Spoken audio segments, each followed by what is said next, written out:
wa baqillahi wa syurbil khalli wa kadzalika ma yuksiru isti'maluhul balghama al-muballida lizihni al-musakkila lil badani kakasratil albani was-samaki wa asbahi dzalika. Tentang penjelasan sekitar adab seseorang pada dirinya, artinya adab seseorang bukan di hadapan guru, ibu, ayah, dan orang lain. Ada 10 pembahagian.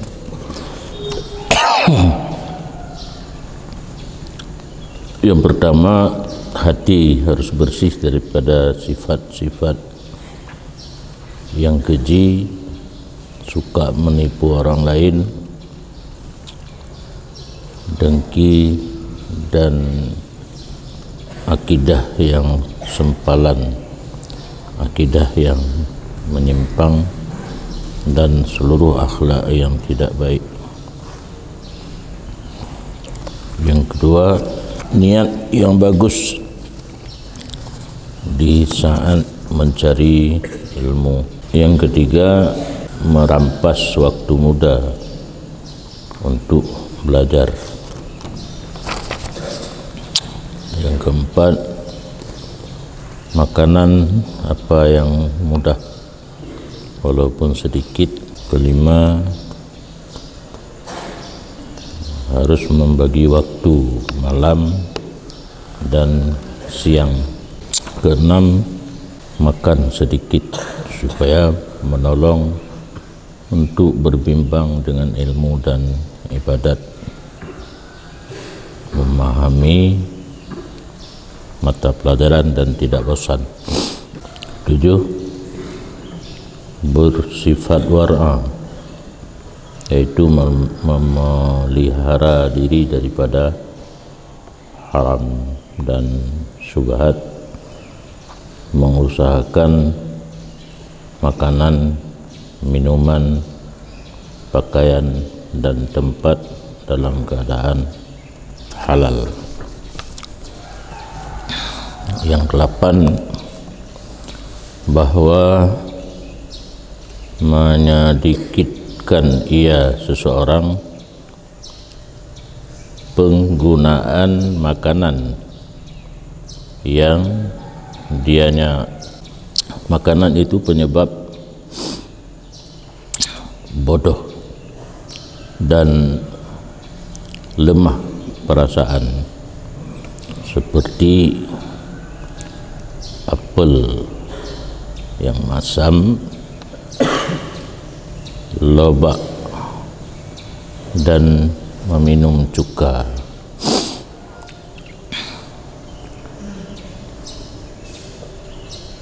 Di antara adab yang perlu dijaga oleh seseorang untuk dirinya sendiri,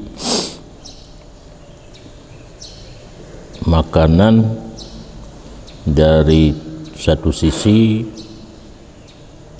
untuk kehidupan, lebih-lebih makanan pokok seperti kut, beras.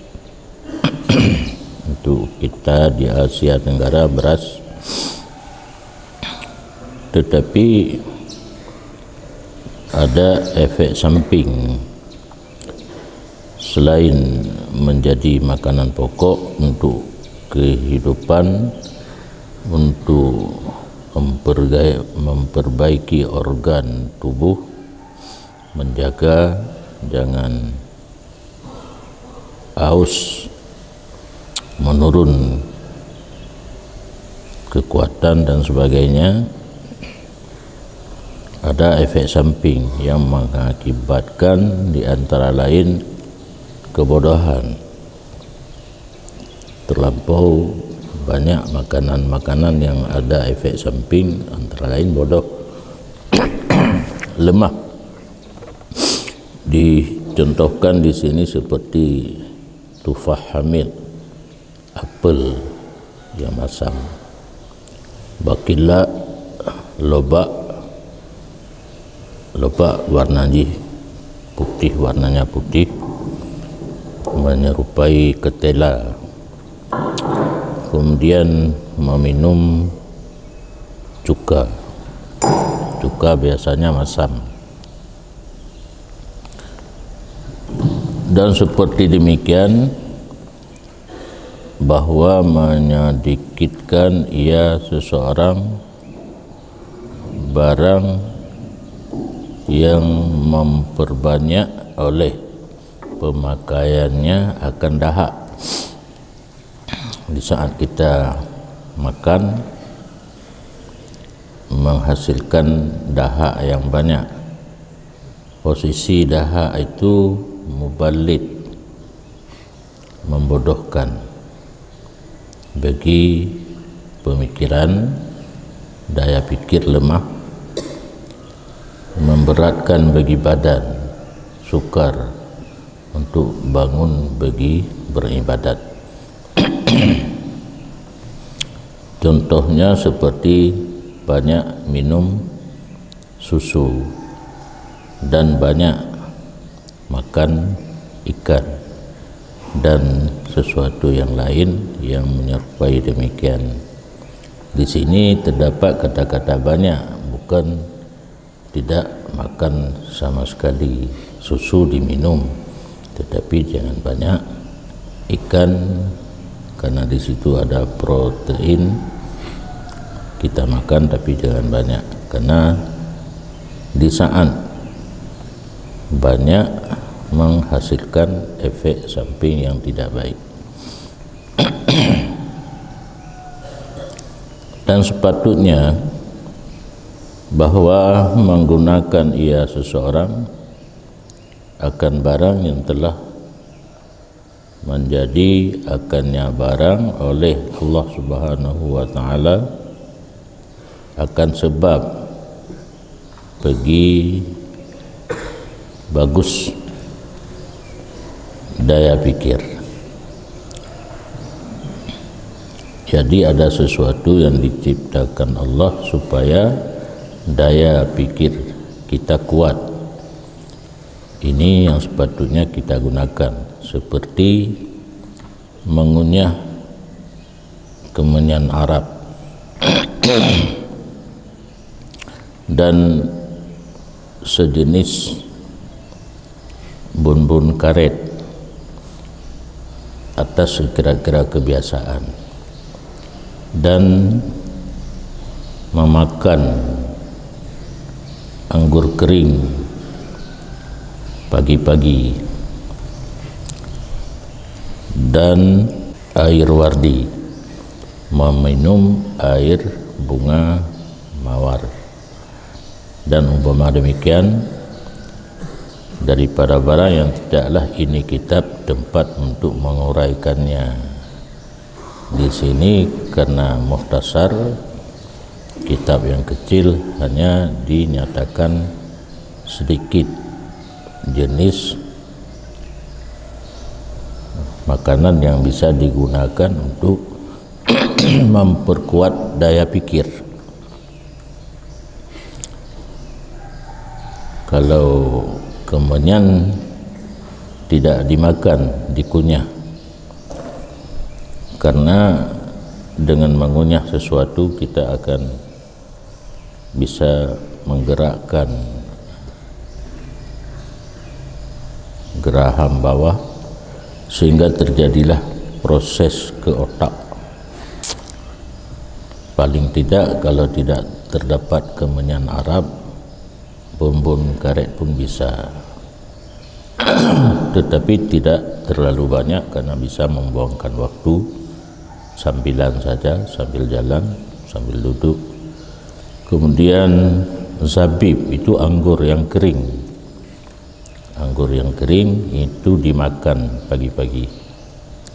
Jelak, minuman air bunga mawar. dan sepatutnya bahwa menjauhi ia seseorang akan sesuatu yang mendatangkan lupa dengan secara khusus. Ada makanan, ada perbuatan yang efek sampingnya kita sering lupa, seperti memakan bekasan sisa makanan tikus dan membaca batu di kuburan. Ada tulisan-tulisan batu yang model ada tulisannya, bukan batu bulat, batu biasa. Dan masuk di antara dua unta yang dirantaikan dengan tali dan kutu, dan umpama demikian daripada segala yang telah diteskan padanya. Di sini pengarang menyatakan ada jenis makanan yang efek sampingnya kita lupa. Ini secara adab harus dijauhi. Bekas makanan tikus, kalau dimakan efek sampingnya jadi pelupa. Membaca tulisan-tulisan di batu kuburan, efeknya jadi sering lupa. Unta, 2 ekor unta digabungkan dengan tali. Kita masuk di antara 2 ekor unta tersebut yang sudah digabungkan antara keduanya dengan tali. Sudah seperti gerbong kereta api. Kemudian kutu kita buang secara hidup, tidak dibunuhkan, dibuang, dicampak. Ini sudah dites merupakan sesuatu yang efek sampingnya kita menjadi pelupa. Yang ke-9, bahwa mengurangi ia seseorang akan tidurnya selama tidak dihubungi akan seseorang oleh kemelaratan pada badan dan pikiran. Selama masih normal, badan tidak sakit, pemikiran masih mulus untuk memikirkan sesuatu, dengan sedikit tidur secara adab dijaga supaya jangan banyak tidur. Kecuali keadaan sakit perlu istirahat, ini sudah ada efek samping daripada kurang tidur, perlu ditambah jam tidurnya. Dan jangan melebihi ia seseorang pada tidurnya sehari semalam di atas 8 jam, dan dianya 8 jam itu sepertiga daripada masa putaran sehari semalam 24 jam, potong 8 sepertiga. Jadi kalau kita berumur 60 tahun berarti 20 tahun untuk tidur, 40 tahun untuk yang lain-lain. Maka jika kemungkinan kondisinya seseorang kurang daripada 8, memperbuat ia kondisi badan masih fit, tidur 6 jam, tidur 5 jam, ya silakan, enggak perlu sampai 8 jam. Dan tidak mengapa, bahwa menyenangkan ia seseorang akan dirinya dan hatinya dan pikirannya dan penglihatannya apabila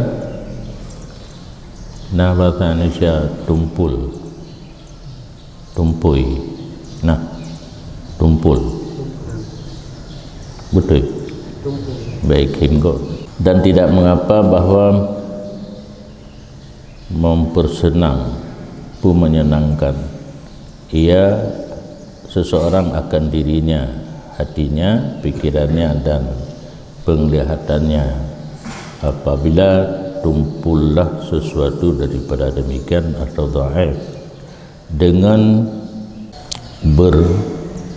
berwisata dan bersenang-senang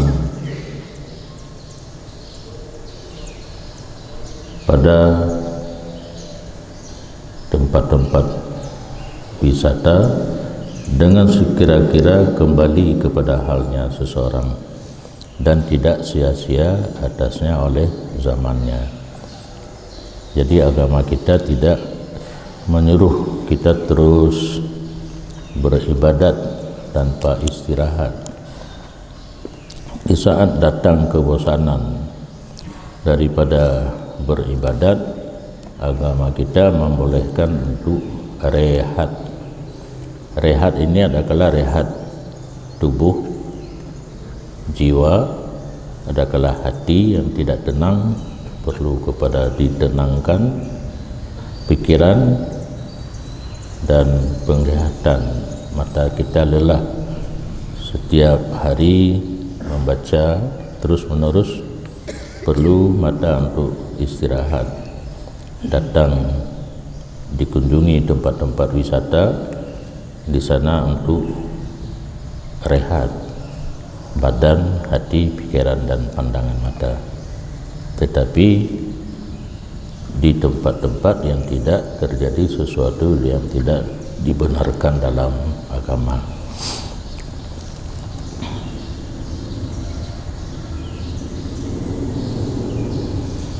Saat sudah fit kembali, kita berhenti daripada rehat, dilanjutkan kebiasaan kita yang sehari-hari. Jadi dibolehkan, tapi jangan sampai terbuang masa, sia-sia waktu. Dan tidak mengapa dengan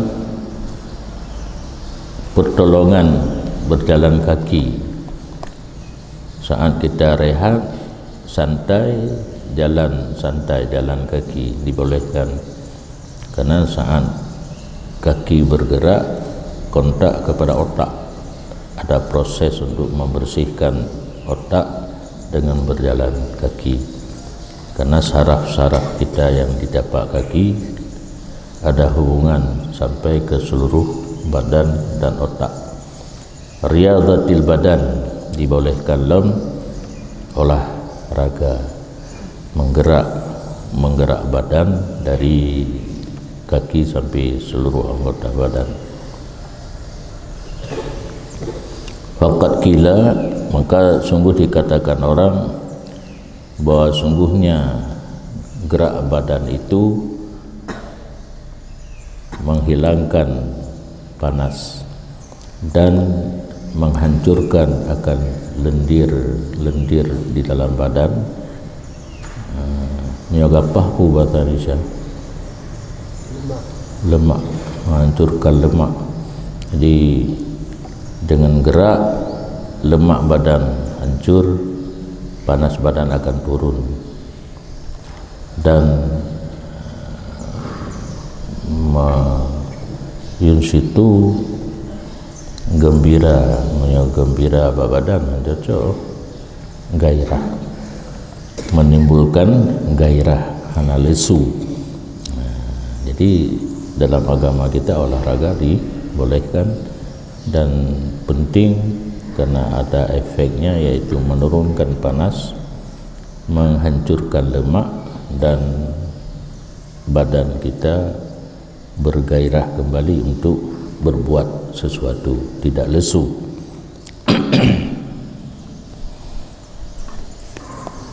Nyoka porno bacut nanya nek minta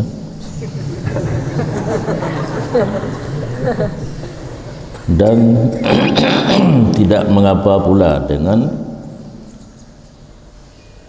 jima yang halal. dibiharim, tidak boleh zina, liwat, lesbian melalui nikah ataupun milik yamin. Karena wanita halal bagi seseorang laki-laki dua, ada kala nikah, ada kala milik. Jadi agama kita membolehkan idah taja ilaih apabila berhajat seseorang kepadanya wata. Kawin pun kan ada kaitnya, berkawin, betul berkawin, menikah, berkawin zaman dahulu. Menikah itu sunnah Rasulullah, tapi kaitnya apabila berhajat. Tidak berhajat karena sampai kepada martabat tahqiq kitab itu tidak berhajat lagi kepada perempuan, yang perempuan tidak berhajat lagi kepada laki-laki. Karena ada satu perkataan fuqaha, halawatut tahqiq alatu mim mufakhadatin nisa, manisnya tahqiq lebih lazat daripada bersenggama dengan wanita. Makanya di antara para ulama dulu ada yang tidak nikah, seperti Imam Nawawi, kalau enggak salah pengarang kitab Matan Minhaj. Jadi bila perlu agama membolehkan tak halal, maka sungguh berkatalah para dokter dengan bahwa sungguhnya watak itu menghilangkan akan meringankan berat badan, menghilangkan yang bersifat lendir dan lemak. Karena dasar pemikiran para dokter, bersetubuh itu merupakan salah satu olahraga yang bisa menurunkan berat badan dan menghilangkan lemak. Wa yunasyid, dan menimbulkan gairah untuk kerja. Setelah bersetubuh tidak teringat lagi yang laki-laki akan perempuan, yang perempuan akan laki-laki, segala sesuatu akan dikerjakan mulus tanpa pikiran ke situ. Maka pemain bola kaki, dia sebelum bertanding harus bersetubuh dulu. Jangan nantinya di saat bola itu mau ditembak ke gawang, terbayang memek istrinya, pun memek mampu bahasa Indonesia. Jadi tidak langsung dimasukkan ke gawang, dia pegang, ya itu masalahnya. Dia pegang, juri dah kempuan meniupkan peluit, hanjit mak kan bola kaki, karena ajih tinggal ke mampu-mampu kat rumah, maka harus diselesaikannya ile baru main bola. Wa yusaffadzih, dan membersihkan daya fikir, ya kan, otak bersih karena hana tinggal kenal li kita kena indal hajah. Tetapi kaitnya kedua ke pegah bono pi apabila perlu, tidak mengapa bersetubuh boleh, asal halal. Ini pun ketika hajat, biar tidalin dengan sederhana. Be anak ini malah terus menerus kemah tu. Dan menjaga banyaknya jima, i'tidal sederhana dan menjauhi banyak karena ada efek samping. Hazaral adwi, karena menghindari daripada sesuatu yang tidak diinginkan akan terjadi, seseorang yang memperbanyakkan jima, karena memperbanyak jima itu sebagaimana orang berkata, ini ada syair ma'ul hayat yuraku fil arham, ini ujungnya kalau enggak salah, ujungnya ada orangnya nampu di pangkai pun, ujung pangkal, ada pangkal syair, aqlil nikahaka mastata'ta, sedikitkan olehmu akan nikah kamu selama kamu sanggup menyedikitkannya. Sedapat mungkin kita nikah jangan banyak-banyak. Agama telah membolehkan 4 itu belum banyak, karena ada yang 30, ada yang 20. Apalagi agama tidak memperbolehkan lebih daripada 4. Selama sanggup, artinya tidak berhajat kepada lebih daripada 1, disedikitkan. Kalau mungkin 1 saja, mungkin 2 saja, kalau tidak mungkin 3, 4, lebih tidak boleh. Nyan baru fa innahu ma'ul hayat, karena dengan nikah berarti air calon untuk kehidupan dituangkan dalam rahim. Kita membuang-buangkan air yang air itu merupakan sumber hidup. Dengan adanya sperma akan jadi manusia, dan air itu merupakan sumber hidup bagi kita sendiri. Kalau sudah dibuangkan, tidak ada sumber hidup, kehidupan kita tidak teratur lagi. Antara lain efek samping daripada banyak bersetubuh, banyak membuang-buang air ma'ul hayat, melemahkan pendengaran, melemahkan penglihatan, cepat marah, dan rasa panas badan, dan lemah pencernaan. Dan lain daripada demikian, banyak mungkin efek samping daripada banyak membuangkan ma'ul hayat, daripada penyakit-penyakit yang tidak baik. Dan para muhakkik daripada atibba, rupanya muhakkik bukan di bidang tahqiq kitab saja.